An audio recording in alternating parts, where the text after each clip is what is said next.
ఏపీలో ఎన్నికల వేడి మొదలై చాలా కాలమే అవుతుంది. ఎన్నికలకు మరికొద్ది రోజుల్లోనే నోటిఫికేషన్ రానున్న నేపథ్యంలో ప్రధాన రాజకీయ పార్టీలు తాము గెలవాల్సిన సీట్లపై ప్రత్యేకంగా దృష్టి పెట్టాయి. చిత్తూరు జిల్లాలోనూ ఇదే పరిస్థితి ఉన్నా ఇక్కడ టీడీపీ, వైసీపీలు కొన్ని స్థానాలపై స్పెషల్ ఫోకస్ పెట్టడం హాట్ టాపిక్ గా మారింది. గత అసెంబ్లీ ఎన్నికల్లో టీడీపీ కంటే వైసీపీ ఎక్కువ సీట్లు సాధించింది. ఈసారి ఆ పరిస్థితి ఉండకూడదని భావిస్తున్న టీడీపీ జిల్లాలో మెజార్టీ సీట్లు సాధించడంతో పాటు వైసీపీలోని ముగ్గురు నేతలను ఎలాగైనా ఓడించాలని టార్గెట్ గా పెట్టుకుంటున్నట్టు ప్రచారం జరుగుతోంది.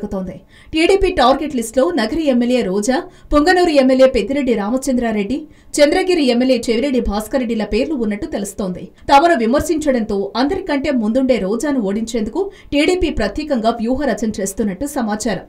ఇక్కడ బలమైన అభ్యర్థిని రంగంలోకి దింపాలని ప్లాన్ చేస్తోంది. ఇక పొంగనూరులో పెద్దిరెడ్డి రామచంద్రారెడ్డిని ఓడించే బాధ్యతను పీలేరు టీడీపీ అభ్యర్థి మాజీ సీఎం కిరణ్ కుమార్ రెడ్డి సోదరుడు నల్లారి కిషోర్ కుమార్ రెడ్డికి అప్పగించారు.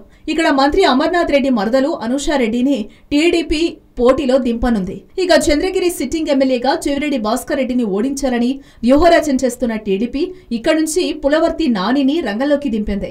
టీడీపీ తరపున చంద్రబాబు సహా మరో ఇద్దరిని టార్గెట్ చేస్తోంది వైసీపీ. పీలేరులో టీడీపీ పోటీ చేయనున్న కిషోర్ కుమార్ రెడ్డిని ఓడించే బాధ్యతను కూడా వైసీపీ సీనియర్ నేత పెద్దిరెడ్డి రామచంద్రారెడ్డి తీసుకున్నట్టు తెలుస్తోంది.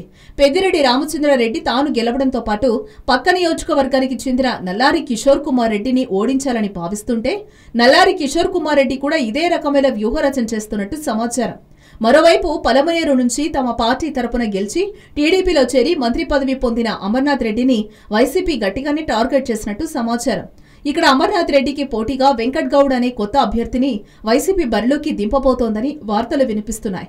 ఇక చివరిగా కుప్పంలో చంద్రబాబును టార్గెట్ చేసిన వైసీపీ ఆయన ఓడించలేకపోయినా కనీసం మెజార్టీ తగ్గించాలనే భావనలో ఉంది. గతంలో ఇక్కడ వైసీపీ నుంచి పోటీ చేసిన చంద్రమౌళిని మరోసారి చంద్రబాబుపై పోటీలో నిలపాలని నిర్ణయించుకుంది. మొత్తానికి చిత్తూరు రాజకీయాల్లో అవతలి పార్టీలోకి కీలక నేతలను టార్గెట్ చేసిన టీడీపీ రోజాను టార్గెట్ చేయగా రోజా చంద్రబాబును టార్గెట్ చేసింది. దీంతో ఎవరు సక్సెస్ అవుతారన్నది ప్రస్తుతానికి ఆసక్తికరంగా మారింది. హలో, మిమ్మల్నే యోయో టీవీ యాప్ డౌన్లోడ్ చేసుకున్నారా? ఇంకా లేదా? మీ యాప్ స్టోర్ కి వెళ్ళి వెంటనే డౌన్లోడ్ చేసుకోండి.